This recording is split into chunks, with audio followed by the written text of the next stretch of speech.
पिता तुम्ही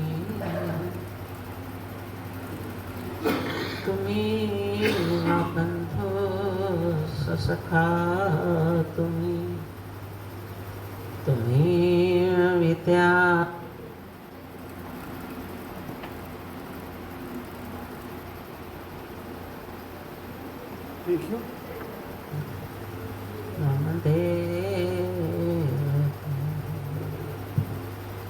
मेरे सतगुरु आप हो,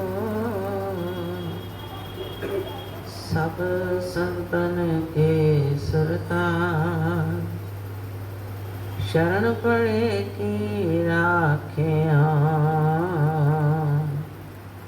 प्रभु जी तुम ही ला। शरण पड़े की राखे प्रभु जी तुम ही ला।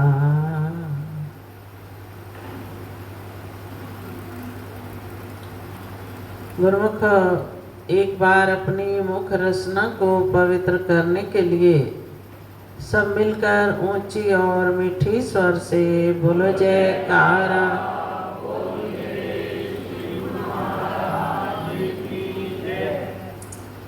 गुरुमुख आज कितना शुभ दिवस है कि कार्तिक महीने की शुभ संक्रांति है, पूर्णमासी है और हमारे श्री श्री 108 श्री सतगुरु दाता दयाल जी हजूर महाराज जी का आज राज तिलक दिवस है।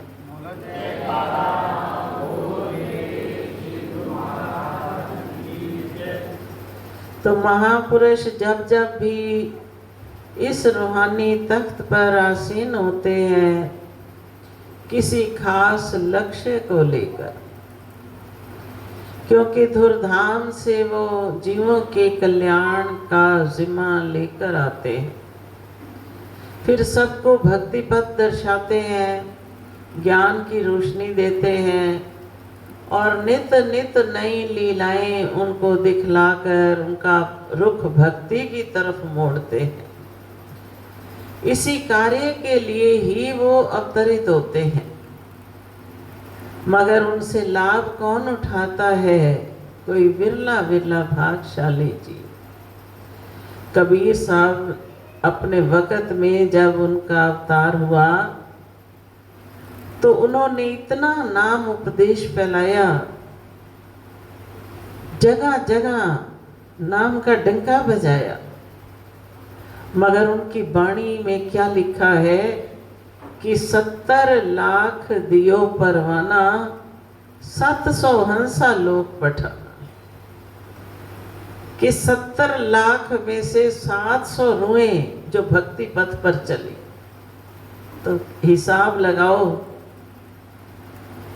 कि वो कौन सी रुएं हैं जो भक्ति मार्ग पर चलती हैं, प्रभु के नाम का रस हासिल करती हैं, प्रभु के प्यार में अपना जीवन लौटा देते हैं। वो विरले विरले भाग्यशाली जीव हैं। लेकिन अब कली काल का जैसे जैसे जोर बढ़ता जा रहा है, वैसे वैसे प्रभु भी जोर पकड़ते जा रहे हैं। नित नई नई सेवा, नित नए नए उनको नज़ारे दिखलाते हैं और रोज रोज हुक्म पर चलने की हिदायत देते हैं कि प्रेमियों तुम्हारा भला किसमें है। एक बार कुछ प्रेमी आए, उन्होंने विनय की कि स्वामी जी सिमरन तो करते हैं मगर ज़्यादा देर नहीं बैठा जाता, थोड़ी देर बैठा जाता है, तो हमारा कल्याण कैसे होगा?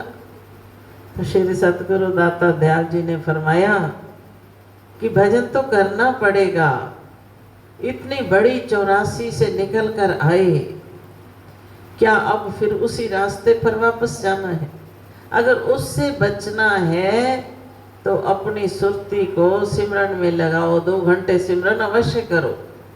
2 घंटे जब सिमरन करोगे तो तुम्हारी जिम्मेवारी फिर हमें लेनी होगी, और अगर सिमरन नहीं करोगे तो फिर तुम जानो और तुम्हारा काम जानो। तो जैसे बच्चे स्कूल में एडमिशन लेते हैं, अगर वो कहें कि हमें तो पढ़ाई बड़ी मुश्किल लगती है, हम पढ़ेंगे नहीं, तो आप क्या कहते हो बच्चों को कि नहीं बेटा, पढ़े बिना तो गुजारा नहीं, जीवन कैसे बनेगा, पढ़ना पड़ेगा। कई बार प्यार से समझाते हो, कई बार डांट से समझाते हो, लेकिन हर माता पिता का ये होता है कि बच्चे का जीवन जो है वो सुखदायी बने।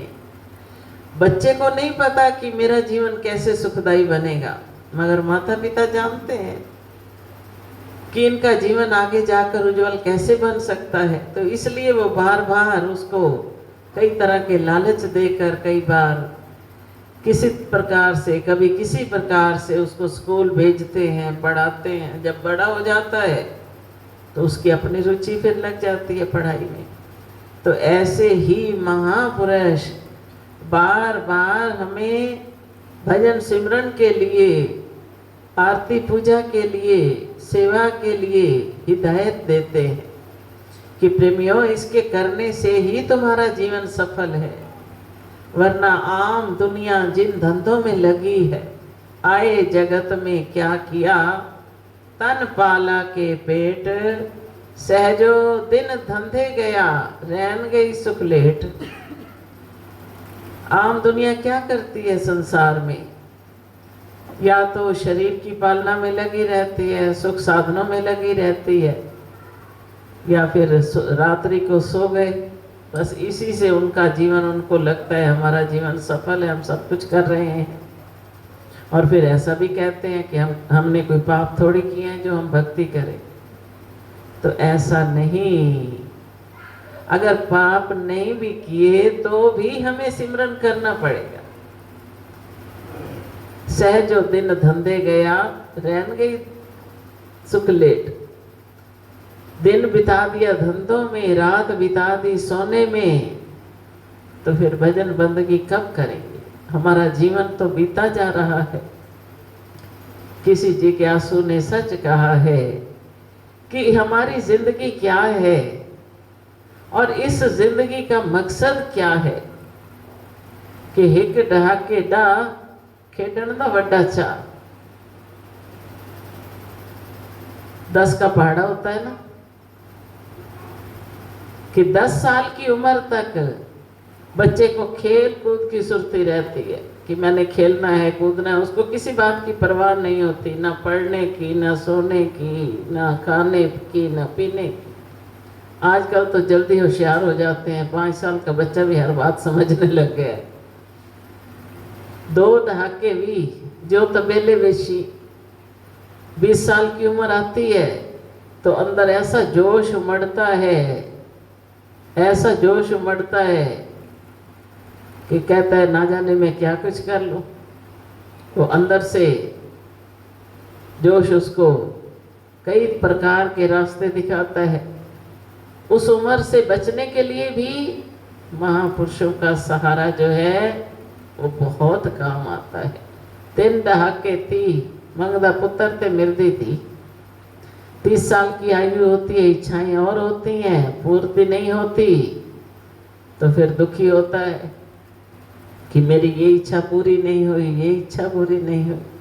वो समय भी ऐसे निकल जाता है। 4 दहाके 40 गल विच पई पंजाली। 40 साल की उम्र आती है, बाल बच्चे थोड़े बड़े होते हैं, तो कई तरह के झमेले इसको घेर लेते हैं, फिर उन्हीं में उलझ जाता है। 5 दहाके 50 ते गल विच पिया फा। 50 साल की उम्र आती है, कई प्रकार की उलझने ऐसी आ जाती हैं। जी कहता है भी अब मैंने तो सोचा था बच्चे बड़े हो जाएंगे, मैं फ्री हो जाऊंगा, लेकिन मैं तो और बंध गया। ऐसा है कि नहीं? कहते हैं ना कि थोड़े से बच्चे बड़े हो जाएं फिर हम फ्री हैं, उल्टा बंध जाते हैं। 6 दहाके 60 हाथ विच पड़ ले लठ। 60 साल की उम्र आती है तो बुढ़ापा घेरना शुरू कर देता है, शरीर शिथिल होना शुरू हो जाता है। आजकल तो 50 साल के बाद भी शुरू हो जाता है। 70 के 70 हो या 70-72, 70 साल की आयु आती है तो उस वक़्त दिमाग भी काम करना कम शुरू कर देता है, और हर वक़्त माया के झमेले इस प्रकार दिमाग में घूमते हैं, ना जाने कहाँ दिमाग दौड़ता है, भजन में फिर भी नहीं लगता। तो कौन सा उम्र है जिसमें सिमरन करना है? 8 दहाके 80 मंगदा दूध ते मिलती लस्सी। 80 साल की आयु आती है, बाल बच्चे कहते हैं भी एक तरफ बैठ जा, रोटी खानी है तो चुपचाप अपने कमरे में बैठ जाओ, वहीं रोटी मिल जाएगी तुम्हें। इच्छा होती है दूध पीने की, मिलती लस्सी है। मतलब अपनी इच्छा उस वक्त पूरी नहीं कर सकता, फिर भी दुखी होता है। 9 दहाके 90 उठे ते डे पवे। जब 90 साल की उम्र आती है तो शरीर इतना शिथिल हो जाता है, चलने से लाचार हो जाता है। एक कदम चलता है, दूसरे कदम चलने के लिए भी उसको सहारा चाहिए। तो घर वाले कहते हैं अब देखो इसको और संभालना पड़ेगा। 10 दहाके 100 भड़ुआ मारते मगर लो। 100 साल की उम्र आती है तो सारे कहते हैं देखो 100 साल का हो गया लेकिन अभी भी न जाने कैसे जी रहा है। अव्वल तो 100 साल तक आज पहुंचता ही कोई नहीं। अगर कोई पहुंच भी जाए तो इसमें कोई ऐसी उम्र है जो भजन भक्ति के लिए रखी हो। करना है तो साथ साथ करना है। जैसे 24 घंटे प्रभु ने हमें दिए, उन 24 घंटों में से 2 घंटे तो अवश्य निकालें मालिक की बंदगी के लिए। और हर उम्र में ये सोचें कि जिस प्रभु ने हमें पैदा किया है, जिसने हमें इतना कुछ प्रदान किया है, उसकी बंदगी करना तो हमारा फर्ज है, हमारा धर्म है। जब ये जानेंगे तो अपने आप मन भक्ति में लगता चला जाएगा, लगता चला जाएगा। रुकावटें तो बहुत आती हैं, माया बहुत तरह से इसको डुलाती है, मगर जो इरादे के दृढ़ हैं उनको माया उनका कुछ भी नहीं बिगाड़ सकती। तो महापुरुष हमें और क्या कहते हैं, ग्रंथों में क्या लिखा है कि तेरी आयु छिन छिन करके बीत रही है तो उस जाती उम्र में से कुछ लाभ उठा ले।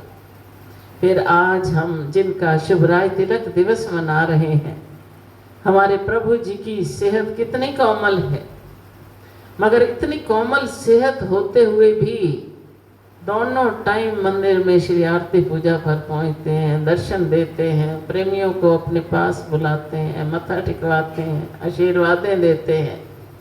कितनी भारी जिम्मेवारी निभा रहे हैं।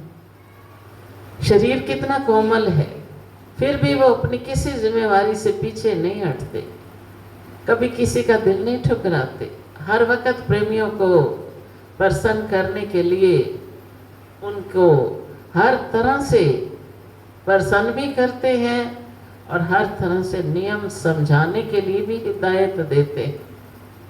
तो जब वो अपने कोमल तन पर इतना कष्ट उठाकर परमार्थ का कार्य कर रहे हैं तो हमारा क्या फर्ज है कि हम तो एक पल भी व्यर्थ ना गवाएं। हर वक्त हमें इस बात का ध्यान रहे कि मेरा ये जीवन कितना अनमोल है, कितना अनमोल है। और जो नहीं करते उल्टा दोष क्या देते हैं कि कादर मन कर एक आधारा, श्री रामायण का ये वचन है, कादर मन कर एक आधारा, राम देव देव आलसी पुकारा। जो कायर हैं, जिनके मन कायर है, भक्ति मार्ग पर चलते नहीं, तो दोष देते हैं कि जो करेगा प्रभु करेगा, हमारे बस की तो बात है नहीं। जो प्रभु की इच्छा होगी वो होगा। उसकी इच्छा तभी होगी जब तू अपने लिए पुरुषार्थ करेगा। हम सारा दिन कहते रहे कि भूख लगी है, रोटी खानी है, रोटी खानी है, तो भूख मिट जाएगी? रोटी रोटी कहने से भूख नहीं मिटे कभी। भूख तो मिटे पुनी रोटी के ही खान से। पानी पानी कहने से प्यास नहीं बुझे कभी, प्यास तो बुझे पुण्य पानी के ही पान से। राम राम कहने से राम नहीं मिले कभी, राम तो मिले उसे घट में बसान से। हम चाहे रट लगाए रखें लेकिन अमल ना करें। जब भोजन नहीं हम खा सकते बिना अमल के, खाली कहने से, तो क्या प्रभु को प्राप्त किया जा सकता है? हम कहते रहे कि हाँ करेंगे करेंगे, अमल करना होगा। जिस अमल करने के लिए रोज हमारे प्रभु हिदायत दे रहे हैं कि प्रेमियों ये आपके लिए ही सुखदाई है, हम आपके लिए ही कहते हैं। इससे उनको क्या लाभ? जो कर्म जीव करता है उसका फल उसी को ही प्राप्त होता है। तो वो हमारे जीवन को सुखरूप बनाने के लिए, सुखदाई बनाने के लिए हमें रोज हिदायत देते हैं, रोज रोज हम पर उपकार करते हैं, रोज रोज हमें ये प्रेरणा देते हैं कि प्रेमियों सिमरन करो, सिमरन करो, भक्ति के नियमों को अपनाओ।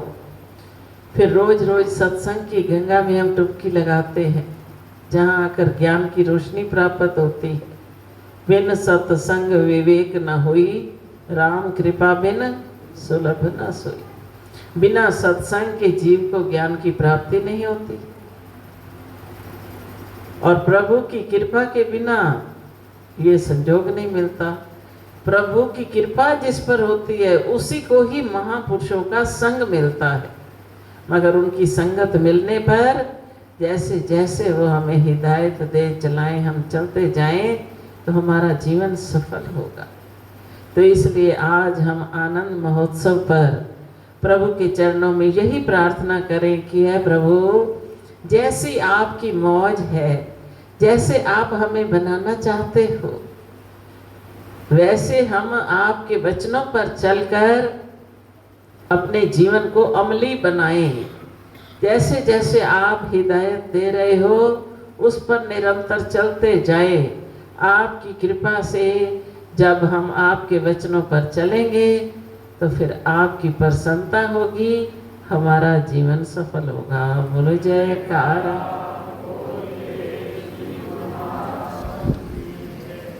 आज संक्रांति की शुभ राय तिलक दिवस की सबको बहुत बहुत बधाई हो। बोलो जयकारा।